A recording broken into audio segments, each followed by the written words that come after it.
ఏపీలో డిఎస్సి పరీక్షల నిర్వహణకు షెడ్యూల్ విడుదలైంది. జూన్ 6 నుంచి జూలై 6 వరకు డిఎస్సి పరీక్షలు జరగనున్నాయి. మొదట టీజీటీ, చివర్లో ఎస్టీజీలకు పరీక్షలు నిర్వహిస్తారు. రోజుకు 2 విడతలుగా ఎగ్జామ్స్ నిర్వహించనున్నారు. వెబ్సైట్లో మెగా డిఎస్సి హాల్ టికెట్లు అందుబాటులో ఉన్నాయి. 16,347 పోస్టులతో ప్రభుత్వం నోటిఫికేషన్ జారీ చేసింది.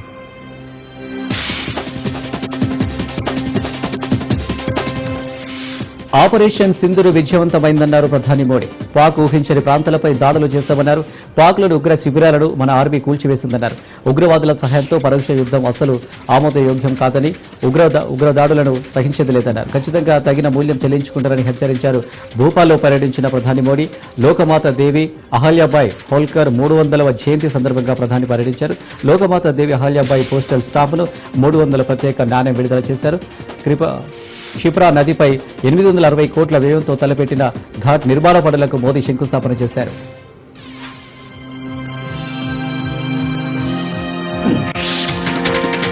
తెలంగాణ ముఖ్యమంత్రి రేవంత్ రెడ్డిని సినీ నటుడు నాగార్జున దంపతులు కలిశారు. జూబ్లీహిల్స్ లోని సీఎం నివాసానికి వెళ్లిన నాగార్జున దంపతులు కుమారుడు అఖిల్ వివాహ వేడుకకు హాజరు కావాలని పెళ్లి పత్రికను సీఎం రేవంత్ రెడ్డికి అందించారు. నాగార్జున చిన్న కొడుకు అఖిల్ జైనబ్ల పెళ్లి జూన్ 6న జరుగుతున్నట్లు తెలుస్తోంది.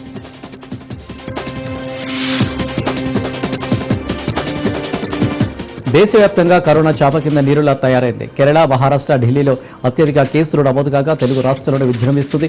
ఏలూరు కలెక్టరేట్లో 4 సిబ్బందికి కరోనా పాజిటివ్ వచ్చింది. దీంతో అక్కడి ఉద్యోగులు ఆందోళనలో ఉన్నారు. 4 సిబ్బంది హోల్ ఐసోలేషన్లో ఉన్నారు. సిబ్బంది అందరికీ వైద్య బృందం పరీక్షలు చేయనున్నారు. ఏలూరు వ్యాప్తంగా కరోనా కేసులు 6కు చేరాయి.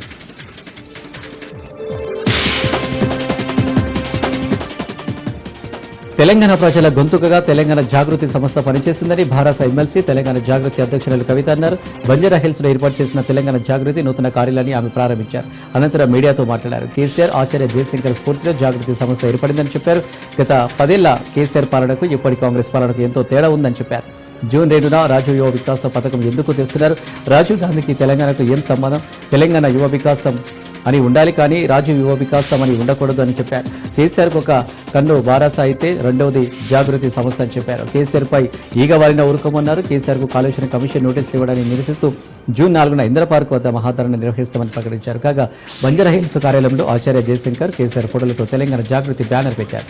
కొత్త కార్యాలయంలో బిఆర్ అంబేద్కర్, ఆచార్య జయశంకర్, తెలంగాణ తల్లి జ్యోతిబా పూలే, సావిత్రిబాయి పూలే విగ్రహాలతో పాటు అమరవీరుల స్తూపాన్ని ఏర్పాటు చేశారు.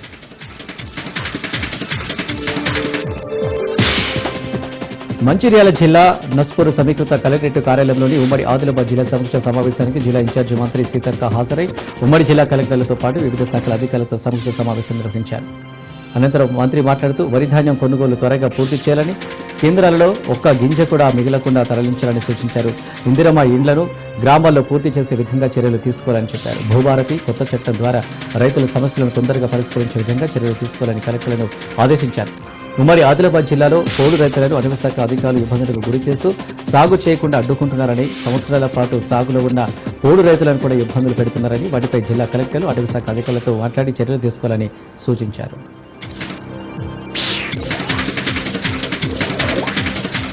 జయశంకర్ భూపాలపల్లి జిల్లా కేంద్రంలోని పుష్ప గ్రాండ్ ఫంక్షన్ హాల్లో జరిగిన సరస్వతి పుష్కరాల డే ఆఫ్ థ్యాంక్స్ సమావేశానికి ముఖ్య అతిథిగా రాష్ట్ర ఐటీ మినిస్టర్ దుద్దిల శ్రీధరబాబు హాజరయ్యారు. ఈ కార్యక్రమంలో భూపాలపల్లి ఎమ్మెల్యే గండా సత్యనారాయణరావు, జిల్లా కలెక్టర్ రాహుల్ శర్మ, ఎస్పీ కిరణ్ ఖరే, అన్ని శాఖల అధికారులు పాల్గొన్నారు.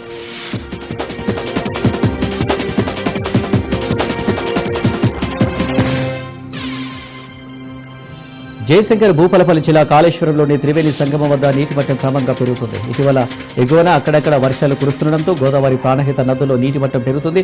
3000 క్యూసెక్ల ప్రవాహం దిగువకు తరలిస్తుంది. గత వారం 18,200 క్యూసెక్ల వరకు ప్రవాహం తరలిపోయింది. ఇటీవల నిర్వహించిన సరస్వతి పుష్కరాలకు భక్తులు పోటెత్తడంతో తీరమంతా జనసంద్రంగా మారింది.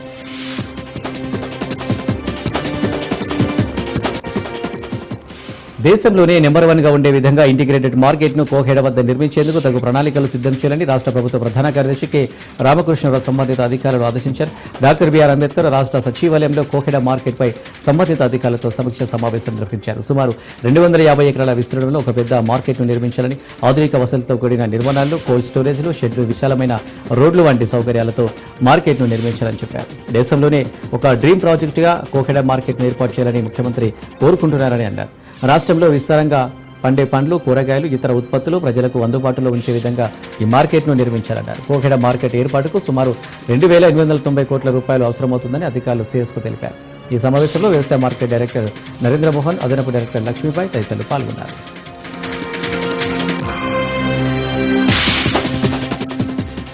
శ్రీవారి దర్శనార్థం తిరుమలకు వచ్చేసే భక్తుల కోసం టీటీడీ సిబ్బంది అహర్నిశలు కృషి చేస్తున్న భక్తుల మనోభావాలు దెబ్బతినేలా మాట్లాడడం సరికాదని టీటీడీ అదనపు ఈవో వెంకయ్య చౌదరి అన్నారు. వేసవి సెలవుల కారణంగా తిరుమలలో అధిక రద్దీ నెలకొనడంతో శిలాతోరణం దగ్గర మొదలవుతున్న దర్శన క్యూలైన్లు ఆయన పరిశీలించారు. భక్తులకు పంపిణీ చేస్తున్న అన్న పానీయాల గురించి వారితో మాట్లాడి అభిప్రాయాలు తెలుసుకున్నారు.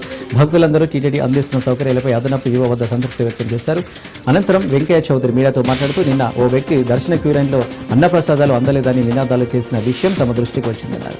ఆయనను వెంటనే సంప్రదించి ఆరతీయగా తనకు ఆరోగ్యం సరిగా లేకపోవడంతో, రద్దీ గురించి అవగాహన లేకపోవడంతో దర్శన సమయం ఆలస్యం అవుతున్నదని తన అసహనంతో నినాదాలు చేసినట్లు ఒప్పుకున్నారని తెలిపారు.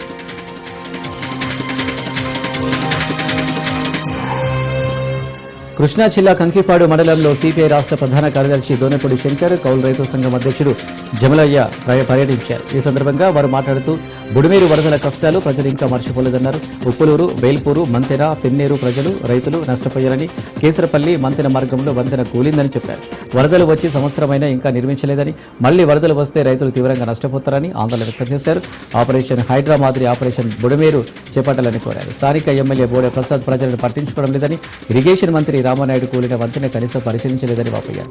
ఈ అంశంపై ఈ నెల 6న నిపుణులు, రైతులు, ఇతర పార్టీలతో రౌండ్ టేబుల్ సమావేశం నిర్వహిస్తున్నామని చెప్పారు. భవన నిర్మాణ కార్మికులకు రాష్ట్ర ప్రభుత్వం 6 లక్షల రూపాయల బీమాను ఏర్పాటు చేయడం ఎంతో సంతోషకరంగా ఉందని భవన నిర్మాణ కార్మిక సంఘం రాష్ట్ర అధ్యక్షుడు ఐలన్ అన్నారు. హైదరాబాద్ సుందరయ్య విజ్ఞాన కేంద్రంలో కార్మికుల శ్రమ జీవనంపై రాసిన శ్రమజీవన కెరటాలు అనే పుస్తకాన్ని ఆవిష్కరించారు. అనంతరం ఐలన్న మాట్లాడుతూ శ్రామికుల్లో వారు పడిన శ్రమ జీవన విధానాన్ని అర్థం చేసుకుని ఈ పుస్తకాన్ని రాసినట్టు స్పష్టం చేశారు. 1996లో ఏర్పాటు చేసిన కార్మిక రంగం చట్టం నేడు కార్మికులకు ఎంతో దోహదపడుతుందని ఆనందం వ్యక్తం చేశారు.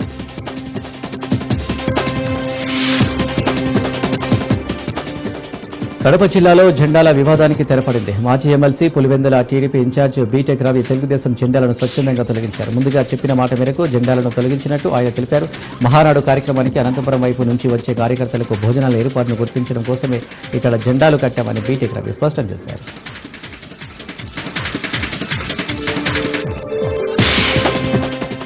కడప జిల్లా చక్రాయపేట మండలంలో వైసీపీ రాష్ట్ర అధికార ప్రతినిధి శ్యామలారెడ్డి పర్యటించారు. 5,300 కోట్ల రూపాయల వ్యయంతో నిర్మిస్తున్న కాళేటివాగు ప్రాజెక్టు పనులను కూటమి ప్రభుత్వం నిలిపివేస్తుందని ఆమె విమర్శించారు.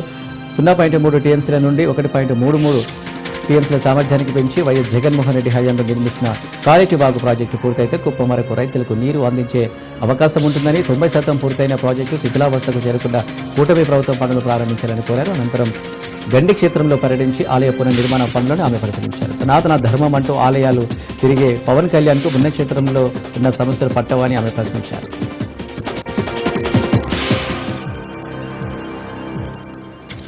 నంద్యాల జిల్లా మహానంది మండలం అయ్యర నగర్లో 2 తలలు తుడుపాము, నాగుపాము హల్చల్ చేశాయి. పాములను చూసిన స్థానికులు స్నేక్ స్నాచర్ మోహన్ కు సమాచారం అందించారు.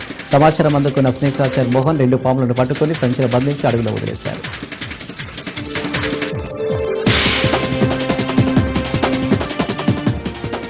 తిరుమలలో ఎస్వీ మ్యూజియం ఆధునీకరణ పనులను TTD chairman BR Naidu, board సభ్యురాలు పునబాక లక్ష్మితో కూడి తనిఖీ చేశారు. ఈ సందర్భంగా టీసీఎస్ సంస్థ సిఎస్ఆర్ కింద రూపొందిస్తున్న గ్యాలరీలను ఆయన పరిశీలించి సంబంధిత అధికారులకు పలు సూచనలు చేశారు. తిరుమల క్షేత్ర చరిత్ర, వైభవం, పురాణాల విశిష్టతలను ప్రతిబింబించేలా, భక్తులకు ఆధ్యాత్మిక జ్ఞానం అందించేలా మ్యూజియాన్ని అభివృద్ధి చేసి పూర్తి స్థాయిలో భక్తులకు అందుబాటులోకి తీసుకురావాలని చైర్మన్ ఆదేశించారు. పల్నాడు జిల్లా వినుగొండ రామలింగేశ్వర స్వామి దేవాలయ ఘాటు రోడ్డు నిర్మాణ పనులను ప్రభుత్వ చీఫ్ విప్ జీవి ఆంజనేయులు పునఃప్రారంభించారు. వినుగొండ పట్టణానికి ఆధ్యాత్మిక శోభను సంతరించి భక్తులకు సౌకర్యవంతమైన దర్శనం కల్పించే దిశగా శ్రీ రామలింగేశ్వర స్వామి దేవాలయం ఘాటు రోడ్డు నిర్మాణ పనులను ప్రభుత్వ చీఫ్ విప్ వినుగొండ ఎమ్మెల్యే జీవి ఆంజనేయులు చేతుల మీదుగా పునఃప్రారంభించారు. గత కొంతకాలంగా నిలిచిపోయిన ఈ నిర్మాణ పనులను తిరిగి ప్రారంభించడం పట్ల భక్తులు, స్థానికులు హర్షం వ్యక్తం చేశారు. ఈ సందర్భంగా జీవి మాట్లాడుతూ పనులను త్వరితగతిన పూర్తి చేసి భక్తులకు అందుబాటులోకి తీసుకొస్తామని హామీ ఇచ్చారు. ఈ కార్యక్రమంలో జీడీసీసీ చైర్మన్ మక్కెన మల్లికార్జునరావు, కూటమి నాయకులు, ఆలయ కమిటీ సభ్యులు పాల్గొన్నారు.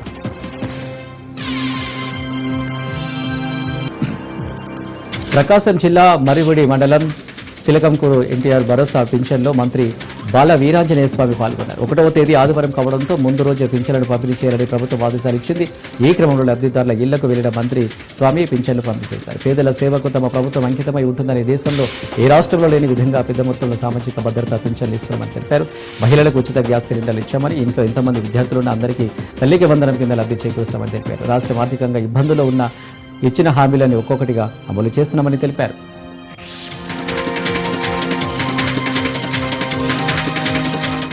ములుగు జిల్లా నూగూరు వెంకటాపురం మండలంలో వెంకటాపురం నుండి మల్లాపురం మార్గంలో కంకలవాగుపై చేపట్టిన వారధికి గ్రహణం పట్టింది. నిర్మాణ గడువు పూర్తయిన పనులు అసంపూర్తిగా ఉన్నాయని, ఈసారైన పనులు పూర్తి చేస్తారని గిరిజనులు ఆశగా ఎదురుచూస్తున్నారు. వానాకాలం వస్తే ప్రాణాలు గుప్పైక పెట్టుకుని రాకపోకలు చేయవలసి వస్తుందని గ్రామస్తులు ఆవేదన వ్యక్తం చేస్తున్నారు. స్లాబ్ దశలో నిర్మాణం ఆగిపోయిన పర్యవేక్షణ బాధ్యతలు చూస్తున్న పంచాయతీ రాజ్ విభాగం చోద్యం చూస్తుంది. బిల్లు బకాయి ఉందని సాకు చూపుతున్నారే తప్ప నిర్మాణ పనులపై శ్రద్ధ చూపడం లేదని గిరిజనులు ఆగ్రహం వ్యక్తం చేస్తున్నారు. వెంకటాపురం, శివాపురం, నాయకులగూడెం, చొక్కాల, ఉప్పేడు గ్రామాల రైతులు వ్యవసాయ భూములు వాగు అవతల ఉండడంతో ప్రాణ సంకటంగా ఉన్న వాగుని దాటాల్సి వస్తుంది. ప్రభుత్వం స్పందించి బ్రిడ్జి నిర్మాణ పనులను పునరుద్ధరించాలని వేడుకుంటున్నారు.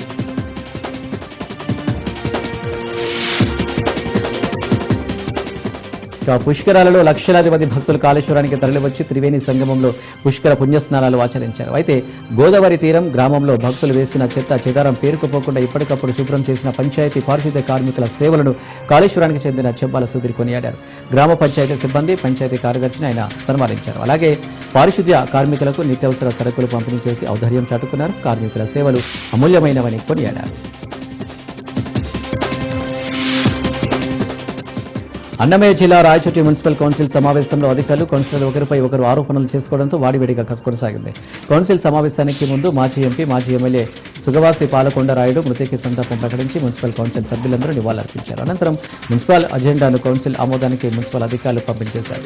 అజెండాలోని పలు అంశాలకు కౌన్సిల్ ఆమోదం తెలపగా పలు అంశాలపై కౌన్సిల్ సభ్యుల అభ్యంతరాలు తెలపడంతో సభలో గందరగోళం నెలకొంది. ఇంజనీరింగ్ విభాగ అధికారి భారీ మొత్తంలో అవినీతికి పాల్పడ్డారని, ఆయనపై విచారణ జరపాలని కౌన్సిల్ సభ్యులు పట్టుబట్టారు. అలాగే రాయచోటి మున్సిపాలిటీ అభివృద్ధికి 15వ ఫైనాన్స్ కమిషన్ నిధులు పనులు చేపట్టాలని కౌన్సిల్ సభ్యులు డిమాండ్ చేశారు. గత కొన్నేళ్లుగా మొత్తం వైసీపీకి చెందిన కౌన్సిల్ సభ్యులకు ఉండి నేడు మున్సిపల్ అధికారులు తీరు సరిగా లేదు. అధికారులు అవినీతికి పాల్పడ్డారని కొందరు లేదని మరికొందరు చెప్పడం, కౌన్సిల్ సభ్యులతో కొందరు అజెండాకు ఆమోదం తెలపడం, మరికొందరు అభ్యంతరం తెలపడం గందరగోళానికి దారితీసింది.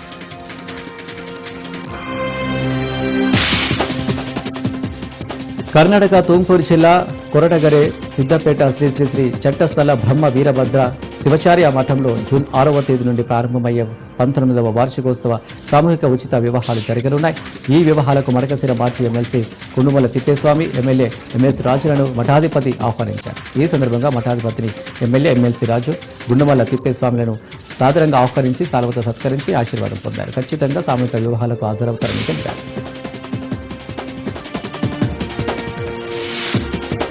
కాకినాడ జిల్లా తుని పట్టణంలో మధుర ఫలాలైన మామిడి పండ్ల అలంకరణలో కలియుగ ప్రత్యక్ష దైవమైన శ్రీ కళ్యాణ వెంకటేశ్వర స్వామివారి భక్తులకు దివ్య దర్శనమిచ్చారు. స్థానిక ఆర్టీసీ కాంప్లెక్స్ 7 వారాల వెంకటేశ్వర స్వామివారిగా పేరుగాంచిన స్వామి అమ్మవార్లను అనేక రకాల మామిడి పండ్లతో ఆలయ కమిటీ అందంగా అలంకరించింది. ఇక స్వామివారికి ఎంతో ప్రీతిపాత్రమైన పర్వదినం కావడంతో భక్తులు మధుర ఫలాల మధ్య ఉన్న శ్రీనివాసుని దర్శించుకుని ఆధ్యాత్మిక పారవస్యం చెందారు. అర్చకులు స్వామివారి దివ్య మంగళ స్వరూపానికి అమ్మవార్లకు ప్రత్యేక పూజలు నిర్వహించి మంగళహారతులు సమర్పించారు. మరోపక్క ఇక్కడ స్వామిని 7 వారాల వెంకటేశ్వర స్వామిగా పిలుస్తారని, 7 వారాల స్వామిని దర్శించి మన మదిలో న్యాయబద్ధమైన కోరిక స్వామికి చెబితే తప్పక తీరుస్తారని భక్తులు విశ్వాసంతో చెప్తున్నారు.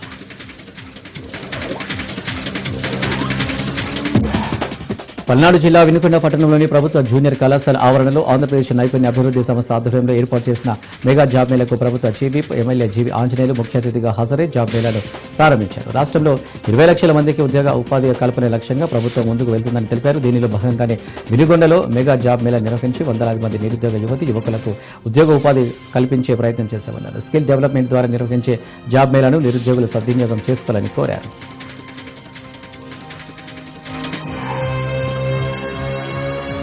తెలంగాణ మంత్రివర్గ విస్తరణలో మాలలకు మంత్రి పదవులు కేటాయించాలని Mala student JAC chairman Madasi Rahul demand చేస్తూ ఉస్మానియా యూనివర్సిటీలోని ఆర్ట్స్ కళాశాల వద్ద నిరసన తెలిపారు. మంత్రివర్గ విస్తరణలో మాలలకు అవకాశం కల్పించాల్సిన అవసరం కాంగ్రెస్ ప్రభుత్వం పైన ఉందని రాహుల్ అన్నారు. రాష్ట్రంలో కాంగ్రెస్ ప్రభుత్వం ఏర్పడడానికి మాలలు ఎంతో కృషి చేశారని చెప్పారు. తమ భుజాలపైన కాంగ్రెస్ పార్టీని మోసి అధికారంలోకి తీసుకొచ్చామన్నారు. దళిత వర్గాలకు మంత్రి పదవులు ఇస్తే తప్పేంటని ప్రశ్నించారు. అగ్రవర్ణాల ఎమ్మెల్యేలే మంత్రివర్గంలో ఉండాలంటూ మండిపడ్డారు.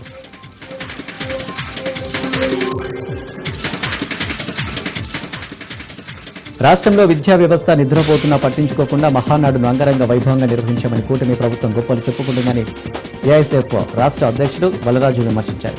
10వ తరగతి ఫలితాలు విద్యార్థులకు తీరని అన్యాయం జరిగిందన్నారు.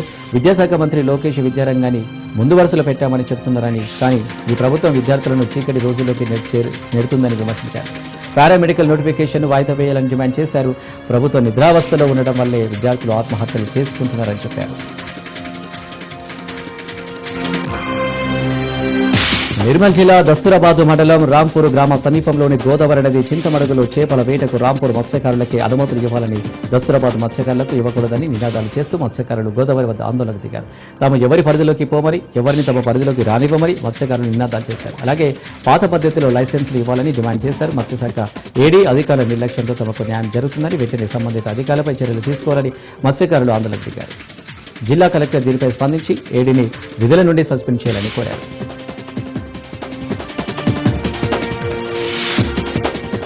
కడపలో జరిగిన మహానాడులో వైసీపీని విమర్శించడమే టీడీపీ నేతలు పని పెట్టుకున్నారని వైసీపీ నేతలు ధ్వజమెత్తారు.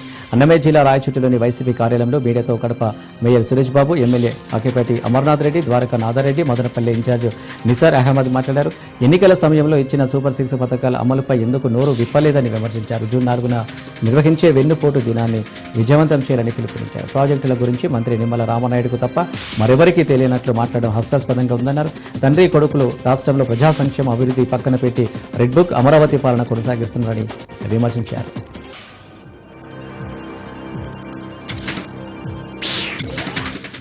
కుమరంభీం జిల్లా సిర్పూరిటి మండల కేంద్రంలో ప్రపంచ పొగాకు నివారణ దినోత్సవాన్ని పురస్కరించుకుని పొగాకు ఉత్పత్తులను నియంత్రించేందుకు, ప్రజల ఆరోగ్యాన్ని రక్షించేందుకు జూనియర్ సివిల్ కోర్టు న్యాయమూర్తి ఆధ్వర్యంలో పోలీసు న్యాయవాదుల కోర్టు నుండి బస్టాండ్ చివరస్త వరకు ర్యాలీ నిర్వహించారు.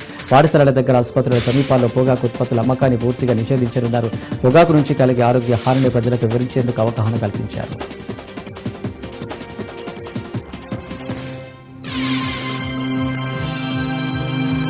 జూన్ 2 రామలింగేశ్వర స్వామి ఆలయం నుండి యాత్ర చేయాలని నిర్ణయించినట్లు జన జాగరణ సంఘ నాయకులు తెలిపారు. స్థానిక గాంధీనగర్ ప్రెస్ క్లబ్లో జరిగిన విలేకరుల సమావేశంలో పలువురు మాట్లాడుతూ కృష్ణానది పరివాహక ప్రాంతాలు అక్రమ నిర్మాణాలు, ఇసుక తవ్వకాలు, అడవుల నాశనం వంటి కార్యకలాపాలతో ప్రజల ఆరోగ్యానికి హాని కలిగిస్తున్నాయని చెప్పారు. జన జాగరణ యాత్ర మొదటి దశ షెడ్యూల్ ప్రకారం జూన్ 2, 3వ తేదీలలో యాత్రను అవనిగడ్డ నుండి ప్రారంభించనున్నట్లు తెలిపారు. ఈ మార్గంలోని అన్ని గ్రామాల్లో అవగాహన కార్యక్రమాలు నిర్వహిస్తామని తెలిపారు. కృష్ణా జిల్లా ఉయ్యూరులోని ఆటో వాలాలు నడి రోడ్డుపై కోట్లాటకు దిగారు. పట్టపగలు 2 డ్రైవర్లు కోట్లాటకు దిగడంతో స్థానికులు భయపడిపోయారు. రక్తం వచ్చేలా పిడిగుద్దులు గుద్దుకుంటున్న కనుచూపు మేరలో పోలీసులు కనిపించకపోవడం గమనార్హం. 4 రోడ్ల కూడలిలో ఆటో డ్రైవర్ల ఆగడాలు రోజు రోజుకు మితిమీరిపోతున్నాయి. నడి రోడ్డుపై ఆటోలు ఆపి ట్రాఫిక్కు అంతరాయం కలిగిస్తున్నారు.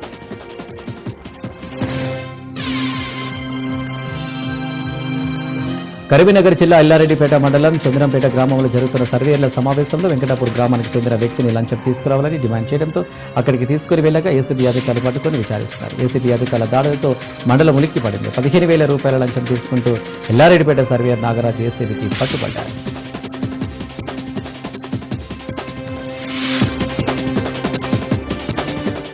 జోగులాంబ గద్వాల్ జిల్లా గద్వాల్ పట్టణంలో నడిగడ్డ హక్కుల పోరాట సమితి ఆధ్వర్యంలో కలెక్టరేట్ ముందు నిరసన చేపట్టారు. కలెక్టర్ కార్యాలయం ముందు మోగాలపై కూర్చొని రైతులతో కలిసి నడిగడ్డ హక్కుల పోరాట సమితి అధ్యక్షుడు గుంగల రంజిత్ కుమార్ నిరసన తెలిపారు. ఈ సందర్భంగా ఓ రైతు పెట్రోల్ తాగి ఆత్మహత్యాయత్నం చేయగా తోటి రైతులు పోలీసులు అడ్డుకున్నారు. సుమారు 40,000 మంది రైతులు 35,000 ఎకరాలకు పైగా పత్తి సాగు చేస్తున్నారని, తెలంగాణ రాష్ట్రంలోని విత్తన భాండాగారంగా ప్రసిద్ధి చెందిన గద్వాల ప్రాంతంలో ఆయా కంపెనీలు నేరుగా రైతులతో సాగు చేయించుండగా మధ్యవర్తులను నియమించి సాగు చేస్తున్నారని వాపోయారు. ఈ క్రమంలో కంపెనీలు ఇచ్చే వాస్తవ ప్రయోజనాలు రైతులకు అందించకుండా ఆర్గనైజర్లు విత్తన ప్యాకెట్లు జీవటి ఫలితాలతో విత్తనాలు ఫెయిల్ అయినట్లు చెబుతూ రైతులను అనేక రకాలుగా మోసం చేస్తున్నారని వాపోయారు. తక్షణమే జిల్లా అధికారులు ప్రభుత్వం చర్యలు చేపట్టి రైతులను ఆదుకోవాలని కోరారు. అనంతరం కలెక్టర్కు విజ్ఞప్తి చేశారు.